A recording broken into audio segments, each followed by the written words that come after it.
Ano? Chili oil. Chili oil. Tapos suka. Sarap niya.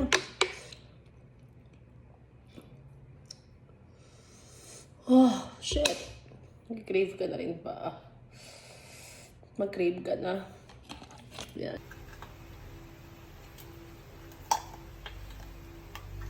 Strong devil is real.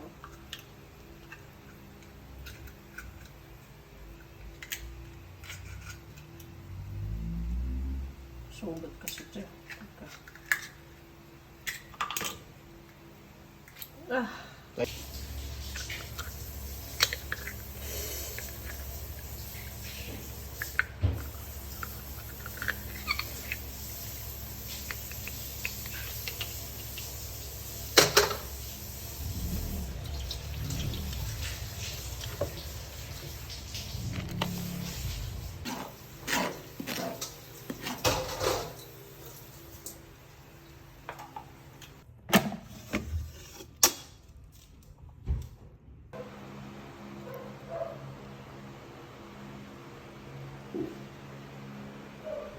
Hi guys! So let's mukbang. So nagkikrave ako nito parang last week pa yata.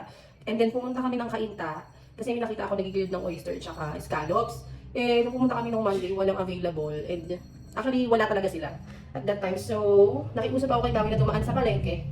Ang ingay. Charot. So nakiusap ako kay Mami na dumaan sa palengke and binilan niya ako ng scallops and then oyster. Ang nakakasad nga lang, siya rin sa palengke. Hindi siya ganun ka-fresh. And then maliliit lang yung kanyang mga scallops. And then, gumawa na rin ako dito ng sarili kong chili garlic. And meron tayong paumbong na suka. Okay? So, let's start the mukbang. Scallops muna. Ayan. Wait, wala akong basurahan. Or ano. Hindi ko na kasi minelt yung cheese. Parang nilagay ko na lang agad-agad yung cheese. Kaya naging ganyan yung itsura. Maganda kung gagawa talaga kayo ng mismo ng cheese. Eh, wala na rin kasi akong time. So, ganyan na yung ginawa ko. Pero masarap yun. Nilagyan ko siya ng Eden cheese, garlic powder, tsaka pepper. Stop me guys. You wanna try this? Dala kayo dito. Grabe, ang sarap. Binake ko lang to kaya parang medyo matigas kasi hindi ko nakita. Ang taas na yung temperature niya. Ayan ako.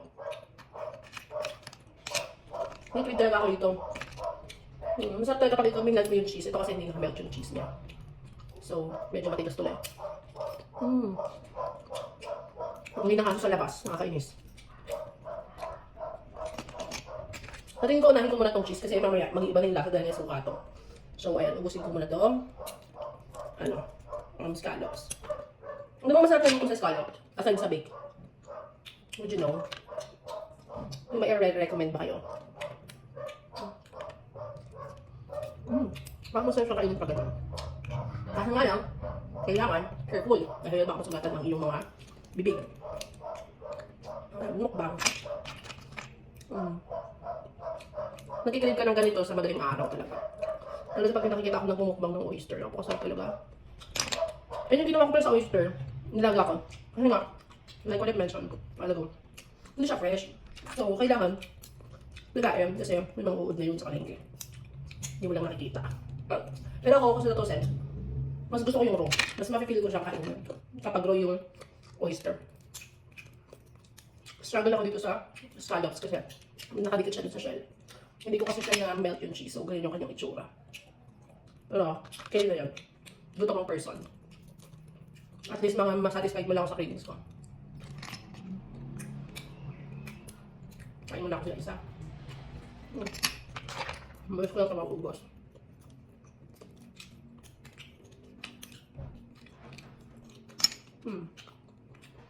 Siguro pa rin yung cheese na toasted, oh.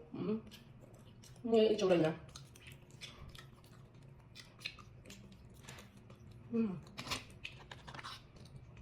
Siguro, itong scallops more than 20 pieces to.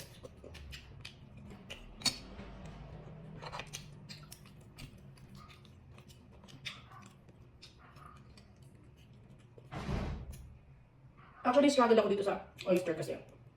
Alam niyo buksan?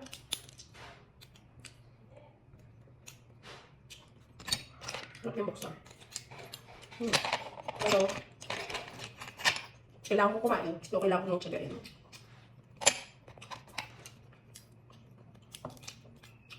Kakauwi lang ni Mami. Nag-GY siya. Sa kanyang pagmamaneho. And may chika pala ako dyan. Ko alam ano gagawin ko sa kanya. Kasi, ko alam. Hindi ka pa explain. Hindi ako ng ako, no? Sarap. Sarap po. Dapat natin yung camera.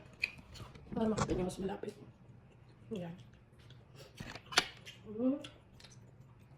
Konti na lang. 5 pieces na lang yung scallops. Magdala tayo ng oyster. Konti na lang.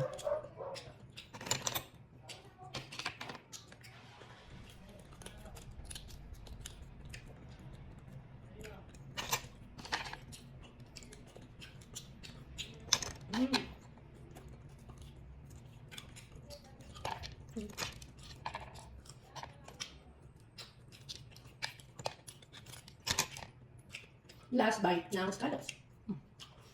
Okay. Dito na tayo sa oyster. Oh my God. Oyster. So, may akong paumbong suka.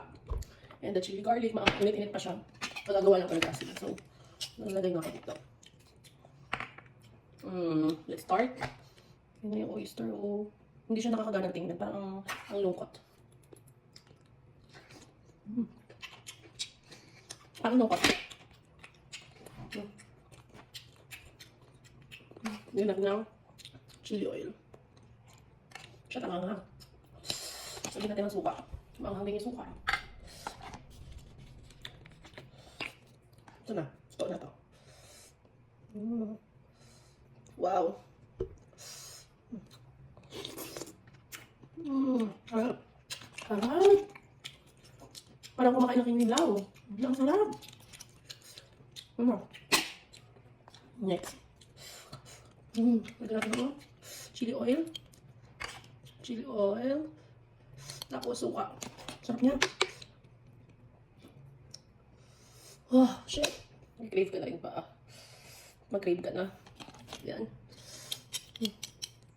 Masarap pa pagilan to.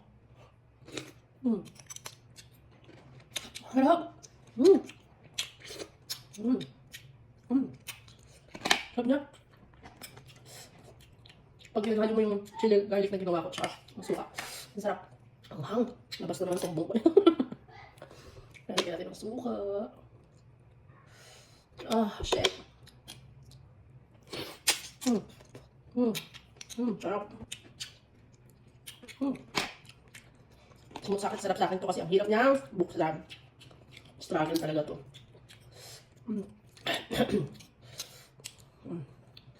Lagyan natin ng chili garlic.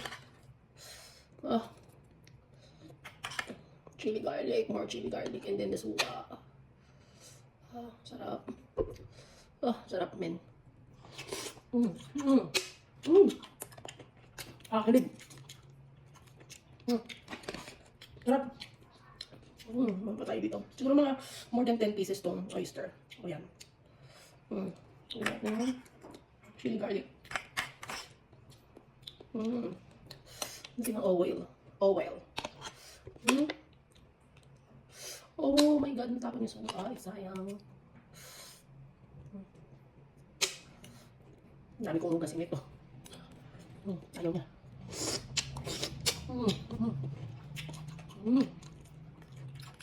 Sarap. Ayaw. Kain ako ng fresh nito after 2 weeks. Makita ko sa inyo. Grabe. Grabe yung sarap, men.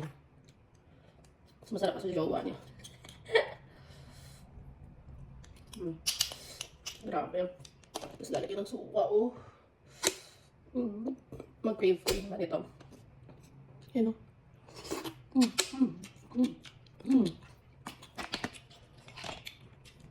Ang liit. Pero kaya na yan. Special lumit kasi nga nilaga. Binoil ko muna sa water. Kasi, galing siya ng palengke. Hindi natin na ang suka. Wow. Oh my God. Wala, sarap-sarap. Tanggalin na natin siya dun sa mismong pinagkakapitan niya para madali natin mas jup-jup. Grabe, ito na. Ito na. Pakinggan niyo. Sarap. Oh my God. Meron na lang ako itong ibang piraso. Nangangati na ilong ko. Sarap eh. Magagawa natin. Minsan lang naman, di ba? Hindi natin ang suwa. Uy, makita niyo ba yan? Makita niyo ba yan?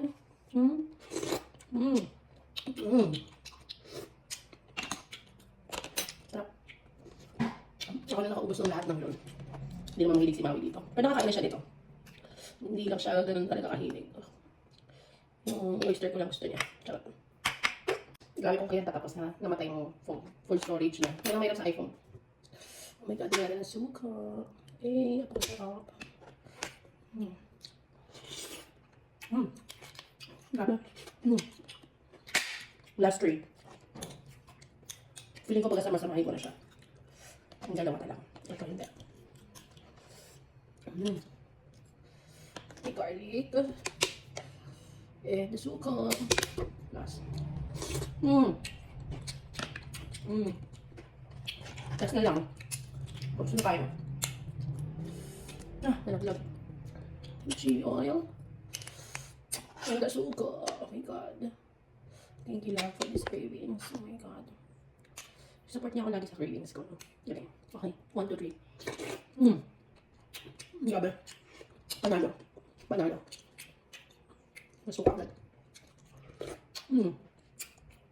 Sarap guys. Sorry. Sorry talaga guys.